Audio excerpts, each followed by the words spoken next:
Assalamualaikum warahmatullahi wabarakatuh. Perkenalkan, kami dari kelompok 7 Sistem Akuntansi kelas A. Kali ini kami akan mempresentasikan tentang bab 11, yaitu Sistem Akuntansi Penggajian dan Pengupahan. Sebelumnya izinkan kami memperkenalkan diri terlebih dahulu. Perkenalkan, saya Evelyn Putri Sepang dengan NPM akhir 320. Kemudian ada rekan-rekan saya, Robiatul Adawiyah dengan NPM akhir 163, Imaniar Safitri dengan NPM akhir 175, Naurah Sailatil dengan NPM akhir 218, Nikita Putri dengan NPM akhir 230, Gendis Afril dengan NPM akhir 321. Oke, jadi yang pertama kita bahas dahulu tentang deskripsi kegiatannya. Jadi sistem akuntansi penggajian dan pengupahan itu intinya mengatur semua proses yang berkaitan dengan pembayaran gaji atau upah ke karyawan. Mulai dari menghitung berapa jumlah gaji yang harus dibayarkan, mencatat transaksi-transaksinya, sampai dengan memastikan uangnya itu benar-benar sampai ke karyawan.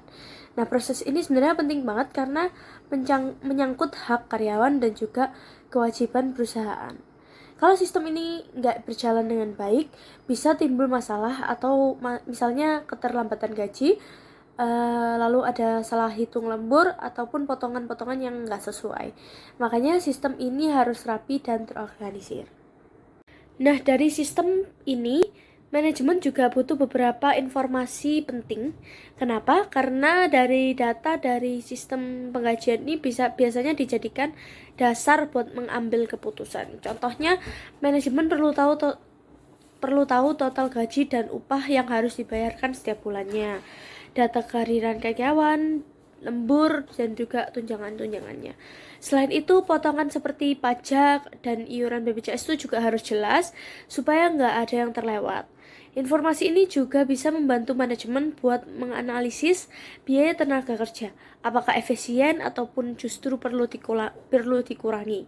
Jadi selain buat membayar gaji, sistem ini juga sebenarnya pun penting buat perencanaan dan pengendalian keuangan dalam suatu perusahaan.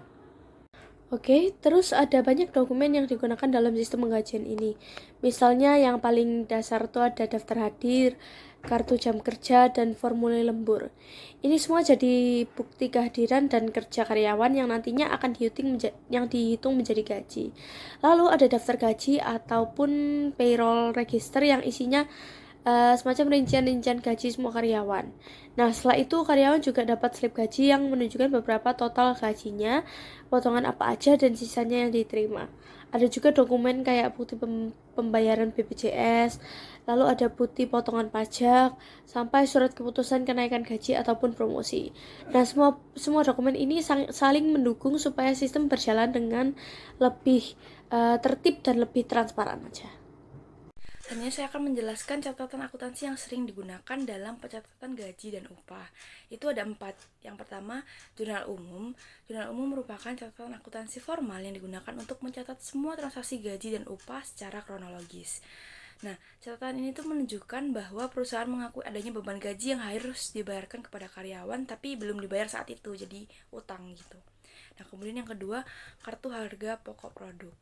Kartu harga pokok produk itu merupakan alat bantu yang digunakan untuk mencatat dan mengelompokkan biaya-biaya produksi, termasuk gaji dan upah langsung yang dikeluarkan untuk membuat suatu produk. Terus yang ketiga ada kartu biaya. Kartu biaya sendiri itu digunakan untuk mencatat dan mengelompokkan semua jenis biaya tenaga kerja, baik langsung maupun tidak langsung, seperti upah, bagian administrasi, dan keamanan. Kemudian yang keempat ada kartu pengendalian karyawan. Itu merupakan alat untuk mencatat data individu karyawan terkait gaji, absensi, potongan, tunjangan, dan informasi lainnya yang mempengaruhi pembayaran upah. Fungsi terkait ada 5, yaitu yang pertama fungsi kepegawaian. Fungsinya untuk mengelola administrasi karyawan, contohnya kayak mencatat data pribadi dan status pekerjaan karyawan. Kemudian yang kedua pencatatan waktu, yaitu fungsinya itu untuk mencatat kehadiran, jam kerja, dan lembur karyawan. Kemudian yang ketiga itu fungsi pembuat daftar gaji dan upah. Fungsinya untuk menghitung dan menyusun daftar gaji dan upah. Kemudian yang keempat ada fungsi akuntansi, yaitu untuk mencatat transaksi penggajian dalam sistem akuntansi. Memiliki 4 bagian, yaitu yang pertama bagian utang. Bagian utang tuh untuk mencatat kewajiban perusahaan untuk membayar gaji, terus mengontrol saldo utang gaji yang belum dibayar. Kemudian yang B itu bagian kartu biaya, itu untuk mencatat biaya tenaga kerja ke dalam akun biaya, baik langsung maupun tidak langsung. Kemudian bagian jurnal, yang C, itu untuk menyusun jurnal penggajian secara sistematis dan kronologis. Kemudian yang kelima ada fungsi keuangan, itu untuk melaksanakan pembayaran gaji dan upah. Contohnya tuh kayak menerima daftar gaji dari bagian payroll, kemudian melakukan pembayaran ke rekening karyawan atau secara tunai, seperti itu. Masuk ke jaringan prosedur yang membentuk sistem. Ini dibagi menjadi dua ya. Yang pertama ada sistem penggajian, terdiri dari jaringan prosedur seperti berikut ini. Yaitu yang pertama prosedur pencatatan waktu hadir, di mana ini tuh untuk mencatat kehadiran, keterlambatan, dan lembur karyawan melalui sistem absensi sebagai dasar penghitungan gaji, terutama bagi yang dibayar berdasarkan waktu kerja. Kemudian yang kedua ada prosedur pembuatan daftar gaji, yaitu untuk menghitung gaji pokok, tunjangan, lembur, dan potongan seperti pajak dan BPJS, lalu menyusun daftar gaji dan slip gaji untuk diverifikasi. Kemudian yang ketiga ada prosedur distribusi biaya gaji, yaitu mengalokasikan biaya gaji ke unit kerja terkait agar laporan keuangan mencerminkan beban tenaga kerja secara tepat dan efisien. Kemudian yang keempat itu ada prosedur pembuatan bukti kas keluar, yaitu membuat dokumen resmi atau BKK sebagai dasar otorisasi pembayaran gaji yang berisi rincian total, potongan, dan penerima. Kemudian yang kelima ada prosedur pembayaran gaji, yaitu melakukan pembayaran gaji sesuai daftar yang disetujui melalui transfer atau tunai dan menyerahkan slip gaji sebagai bukti pembayaran. Kemudian ada sistem pengupahan, itu terdiri dari jaringan prosedur berikut ini, yaitu yang pertama ada prosedur pencatatan waktu hadir, ya sama ya kayak yang tadi, yaitu mencatat kehadiran harian karyawan sebagai dasar penghitungan upah menggunakan sistem absensi manual atau elektronik. Kemudian prosedur pencatatan waktu kerja, yaitu mencatat total jam kerja karyawan termasuk lembur dan kerja shift untuk menentukan besarnya upah yang diterima. Kemudian prosedur pembuatan daftar upah, yaitu untuk menghitung upah kotor, potongan, dan upah bersih berdasarkan data kehadiran dan waktu kerja, lalu menyusun daftar upah dan slip upah. Kemudian yang keempat ada prosedur distribusi biaya upah, yaitu mengalokasikan biaya upah ke departemen atau unit kerja terkait agar tercermin dengan benar dan laporan biaya perusahaan. Kemudian yang kelima ada prosedur pembuatan bukti kas keluar, yaitu membuat dokumen resmi sebagai dasar otorisasi pembayaran upah dan yang mencatat rincian total pembayaran dan potongan. Kemudian ada yang keenam prosedur pembayaran upah, yaitu melakukan pembayaran upah kepada karyawan baik melalui transfer bank atau tunai disertai slip sebagai bukti penerimaan. Yang selanjutnya saya akan menjelaskan mengenai unsur pengendalian internal di bab sistem akuntansi penggajian dan pengupahan. Jadi untuk unsur pengendalian internalnya itu dibagi menjadi 4 bagian. Yang pertama ada organisasi, yang kedua sistem otorisasi, yang ketiga ada prosedur pencatatan, dan yang terakhir praktik yang sehat. Langsung ke pembahasannya. Yang pertama organisasi. Itu dibedakan menjadi 2 fungsi. Ada fungsi pembuatan daftar gaji dan upah, itu harus terpisah dari fungsi keuangan. Yang berikutnya fungsi pencatatan waktu hadir, itu harus terpisah dari fungsi operasi. Jadi itu syarat-syarat yang harus dipenuhi. Jadi fungsi personalia yang menghitung gaji berdasarkan data karyawan itu harus terpisah dari fungsi keuangan yang membayar gaji. Nah, pemisahan ini memastikan adanya check and balance, sehingga ketelitian dan keandalan data gaji itu dapat diverifikasi sebelum pembayaran. Kemudian yang kedua tadi kan pemisahan fungsi pencatatan waktu hadir dan fungsi operasi. Itu mengartikan bahwa pencatatan waktu hadir karyawan yang mempengaruhi perhitungan gaji itu tidak boleh dilakukan oleh departemen operasional seperti produksi, teknik, dan lain-lain.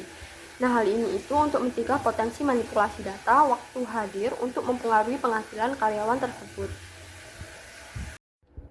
Yang berikutnya fungsi pengendalian internal yang kedua ada sistem otorisasi. Nah, di sini dibedakan menjadi beberapa hal. Yang pertama, pencantuman nama karyawan. Jadi setiap nama dalam daftar gaji itu harus diotorisasi oleh manajemen puncak, misalnya direktur utama. Nah, hal ini untuk mencegah pembayaran gaji kepada orang yang tidak berhak untuk menerimanya. Kemudian, perubahan gaji. Jadi setiap perubahan gaji seperti kenaikan pangkat, perubahan tarif, atau tambahan keluarga itu harus didasarkan pada surat keputusan direktur keuangan. Nah, yang ketiga, setiap potongan gaji selain pajak penghasilan itu harus diotorisasi oleh fungsi kepegawaian. Kemudian yang berikutnya, kartu jam hadir. Jadi data waktu hadir harus diotorisasi oleh fungsi pencatat waktu untuk memastikan keakuratannya. Kemudian untuk perintah lembur. Jadi ketika ada permintaan lembur, itu harus diotorisasi oleh kepala departemen karyawan yang bersangkutan untuk memastikan bahwa lembur itu memang diperlukan. Yang berikutnya, daftar gaji dan upah itu harus diotorisasi oleh fungsi personalia untuk memastikan bahwa karyawan terdaftar itu adalah karyawan yang resmi, kemudian tarif gaji yang digunakan itu berlaku, dan kemudian data perhitungan gaji itu sudah diotorisasi, dan juga perhitungan gaji sudah dicek ketelitiannya. Hal yang terakhir, bukti kas keluar untuk pembayaran gaji itu harus diotorisasi oleh fungsi akuntansi untuk memastikan kebenaran data yang digunakan. Jadi itu penjelasan mengenai fungsi pengendalian internal dari sistem otorisasi. Unsur pengendalian internal yang ketiga ada prosedur pencatatan. Jadi dibedakan menjadi dua bagian. Yang pertama, perubahan dalam catatan penghasilan karyawan itu direkonsiliasi dengan daftar gaji dan juga upah karyawan. Jadi perubahan dalam catatan penghasilan karyawan ini harus direkonsiliasi dengan daftar gaji dan upah untuk memastikan keakuratan datanya. Yang berikutnya atau yang kedua, tarif upah yang dicantumkan dalam kartu jam kerja diverifikasi ketelitiannya oleh fungsi akuntansi. Jadi tarif upah yang tercantum dalam kartu kerja itu harus diverifikasi oleh fungsi akuntansi biaya sebelum digunakan untuk mencatat upah langsung. Selanjutnya yaitu praktik yang sehat. Yang pertama, kartu jam hadir harus dibandingkan dengan kartu jam kerja sebelum kartu yang terakhir ini dipakai sebagai dasar distribusi biaya tenaga kerja. Jadi untuk memastikan keakuratan pembebanan biaya tenaga kerja langsung pada pesanan yang sesuai. Yang kedua, pemasukan kartu jam hadir ke dalam mesin pencatat waktu harus diawasi oleh fungsi pencatat waktu agar hanya karyawan yang benar-benar hadir yang tercatat waktunya. Yang ketiga, pembuatan daftar gaji dan upah harus diverifikasi kebenaran dan ketelitian perhitungannya oleh fungsi akuntansi keuangan sebelum dilakukan pembayaran agar sesuai dan dapat dipertanggungjawabkan. Yang keempat, perhitungan pajak penghasilan karyawan direkonsiliasi dengan catatan penghasilan karyawan untuk memastikan kesesuaian pemotongan dan penyetoran PPh pasal 21. Yang kelima, catatan penghasilan karyawan disimpan oleh fungsi pembuat daftar gaji dan upah sebagai arsip dan bukti penerimaan yang sah. Selanjutnya yaitu bagian alir dokumen sistem penggajian. Di sini pada bagian pencatat waktu dan bagian gaji dan upah. Langkah pertama, bagian pencatat waktu mencatat jam kehadiran setiap karyawan. Lalu dibuat kartu jam hadir sebagai bukti kehadiran. Kemudian, dari kartu jam hadir disusun daftar hadir karyawan. Daftar hadir dikirim ke bagian gaji dan upah untuk proses penggajian. Bagian gaji menyusun daftar gaji berdasarkan daftar hadir. Kemudian dibuat rekap daftar gaji untuk pengendalian internal. Surat pernyataan gaji disiapkan sebagai dokumen formal pengesahan gaji. Semua data disalin ke kartu penghasilan dan bukti kas keluar. Nah, selanjutnya pada bagian hutang. Bagian hutang menerima dokumen gaji dari bagian sebelumnya. Langkah selanjutnya, bagian hutang membuat bukti kas keluar. Lalu bukti kas keluar kemudian disalurkan ke bagian kas dan jurnal. Dan untuk register bukti kas keluar diperbarui untuk pencatatan kontrol keuangan. Bagian utang juga mencatat nomor cek sebagai referensi pembayaran. Selanjutnya yaitu pada bagian kas. Jadi bagian kas menerima dokumen pembayaran gaji. Kemudian bagian kas mengisi cek dan meminta tanda tangan otorisasi. Setelah itu, cek diuangkan dan uang dimasukkan ke amplop gaji. Gaji dibayarkan langsung dan karyawan diminta tanda tangan di kartu penghasilan. Lalu semua dokumen diberi cap lunas sebagai bukti pembayaran selesai. Selanjutnya, pada bagian jurnal dan bagian kartu biaya. Bagian jurnal menerima bukti kas keluar dan rekap gaji. Bukti memorial dibuat sebagai dasar pencatatan jurnal. Lalu data dimasukkan ke jurnal umum dan kartu biaya untuk pencatatan akhir. Terakhir, pencatatan dilakukan pada register cek sebagai arsip kontrol keuangan. Materi selanjutnya adalah bahkan alih dokumen sistem pengupahan. Di sini ada bagian pencatatan waktu yang akan mencatat jam hadir karyawan menggunakan kartu jam hadir atau KJH, lalu membuat daftar hadir karyawan, membuat daftar jam kerja karyawan dari waktu kerja aktual. Nah, hasil ini digunakan untuk mencocokkan antara kehadiran dan jam kerja yang sebenarnya. Lalu ada bagian upah, yaitu akan membandingkan daftar hadir dan daftar jam kerja, lalu membuat daftar upah berdasarkan hasil perbandingan antara daftar hadir dan daftar jam kerja, lalu menyusun rekap daftar upah atau RDU dan surat pernyataan upah SPU, akan menghasilkan kartu penghasilan karyawan atau KPK sebagai catatan pendapatan setiap karyawan. Nah, dokumen akhir seperti bukti kas keluar dipersiapkan untuk proses pembayaran. Nah, selanjutnya bagian utang, dia akan menerima dokumen yaitu KPK, SPU, RDU, dan daftar upah. Lalu akan membuat bukti kas keluar dan mencatat nomor cek pada register bukti kas keluar. Lalu pada bagian keuangan akan mengisi dan meminta tanda tangan pengesahan, mencairkan cek ke bank, lalu memasukkan uang ke dalam amplop upah. Lalu menyisipkan slip dan dokumen pendukung ke dalam amplop dan akan membayar upah ke karyawan dan meminta tanda tangan di KPK. Nah, di sini juga akan membubuhkan cap lunas sebagai tanda pembayaran selesai. Nah, selanjutnya bagian jurnal mencatat membuat bukti memorial dari RDG dan bukti kas keluar, lalu mencatatnya ke dalam jurnal umum. Nah, lalu membuat catatan ke dalam kartu biaya serta kartu harga pokok produksi jika terkait dengan produksi langsung. Nah, semua pencatatan akan diarahkan untuk distribusi biaya upah ke departemen atau produk terkait. Selanjutnya, saya akan membahas mengenai sistem akuntansi penggajian dan pengupahan dalam lingkungan pengolahan data elektronik. Unit organisasi di bagian pengolahan data elektronik yang menangani pengolahan data dan penggajian dan pengupahan adalah grup pengawas, konversi data, dan operator komputer. Semua dokumen yang masuk ke DAN yang keluar dari bagian pengolahan data harus melalui grup pengawas untuk diverifikasi. Yaitu yang pertama ada bagian kepegawaian. Mereka membuat surat keputusan perubahan data karyawan dan menghasilkan output dokumen berupa surat keputusan perubahan data karyawan. Yang kedua ada badan pencatatan waktu. Mereka mencatat jam hadir karyawan dan menghasilkan output kartu jam hadir. Bagian di bawah departemen produksi, mereka mencatat jam kerja karyawan dan menghasilkan output dokumen kartu jam kerja. Sedangkan untuk bagian gaji dan upah, untuk step 2 dan 3 yaitu kartu jam hadir dan kartu jam kerja dibandingkan dan membuat batch transfer form. Lalu untuk step ke-14, daftar gaji dan upah yang telah jadi dibuat keputusannya dan selesai. Sedangkan step ke-5, dari 3 dokumen yang dihasilkan dari step 2 dan 3 itu masih akan diputuskan terlebih dahulu. Untuk grup pengawas, step ke-4 yaitu dokumen-dokumen tersebut diverifikasi dan melakukan log batch totals dan memasukkannya ke dalam dokumen log batch and control totals.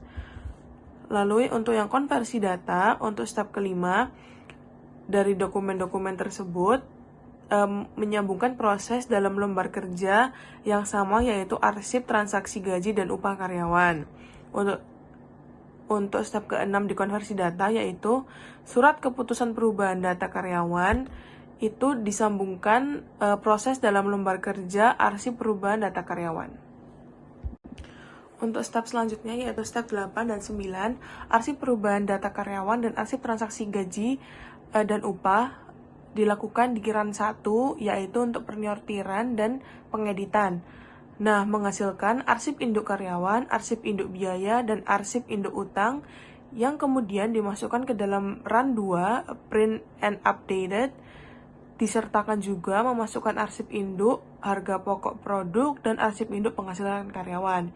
Nah, dari run 2 menghasilkan daftar gaji dan upah, surat pemberitahuan gaji dan upah, arsip induk piutang terbaru, arsip induk harga pokok produk terbaru, arsip induk penghasilan karyawan terbaru, penyimpanan dan kontrol total, dan register bukti kas keluar. Selanjutnya untuk operator komputer menjalankan run 3 yaitu baca dan sortasi menggunakan arsip induk piutang yang sudah terbarukan. Nah, jika menghasilkan langsung dokumen kontrol total, maka akan kembali ke step ke-10. Namun, jika tidak, maka dari run 3 akan menghasilkan arsip bukti kas keluar yang akan dibayar, lalu membuat run 4 membuat cek dan registrasi cek yang menghasilkan arsip induk utang terbarukan, menghasilkan cek, register cek, dan kontrol total. Selanjutnya untuk bagian kasa, yaitu untuk dokumen-dokumen tersebut diuangkan cek ke bank dan memasukkan uang ke amplop gaji dan upah. Selanjutnya, membayarkan gaji dan upah pada karyawan dan minta tanda tangan atas daftar gaji dan upah. Dan yang terakhir, membubuhkan cap lunas pada daftar gaji dan upah. Materi selanjutnya adalah metode distribusi gaji dan upah. Nah, ini adalah cara untuk menghitung dan mencatat beban gaji karyawan bisa dianalisis seperti berdasarkan jenis pekerjaan atau departemen. Terdapat 3 metode yang digunakan. Yang pertama ada metode akun berkolom. Nah, digunakan jika laporan gaji berdasarkan pekerjaan tiap departemen. Dalam laporan, gaji dicatat berdasarkan kolom-kolom tertentu, misalnya per jenis kerja atau departemen. Misalnya, tiap akhir bulan dihitung total jumlah jam kerja, lalu dihitung berapa besar upahnya, dan disajikan dalam bentuk tabel. Nah, data ini itu bisa diambil dari sistem informasi yang mencatat jam kerja tiap karyawan. Yang kedua ada metode summary strip atau tiket tunggal. Nah, cara ini menggunakan satu kerja untuk mencatat jam kerja tiap karyawan pada suatu produk. Cocok untuk karyawan yang langsung bekerja dalam proses produksi atau tenaga kerja langsung. Nah, tiket ini itu mencatat jumlah jam kerja yang dilakukan dan akan disimpan di bagian produksi. Kemudian, data dari kartu kerja digunakan untuk menghitung gaji. Lalu gaji dicatat dalam klasifikasi pekerjaan dan departemen. Nah, kartu kerja ini juga berfungsi sebagai laporan beban tenaga kerja. Yang ketiga ada metode distribusi dengan komputer. Nah, cara modern yang memakai komputer untuk mencatat dan menghitung gaji. Komputer langsung mencatat data dari mesin atau sistem saat transaksi terjadi, misalnya ketika absen, mulai bekerja, atau menyelesaikan tugas. Data ini akan otomatis masuk dalam sistem, lalu diklasifikasi sesuai dengan kebutuhan. Karena ini dilakukan secara otomatis, jadi cara ini lebih cepat dan efisien dan akurat. Demikian adalah presentasi dari kelompok kami. Terima kasih dan wassalamualaikum warahmatullahi wabarakatuh.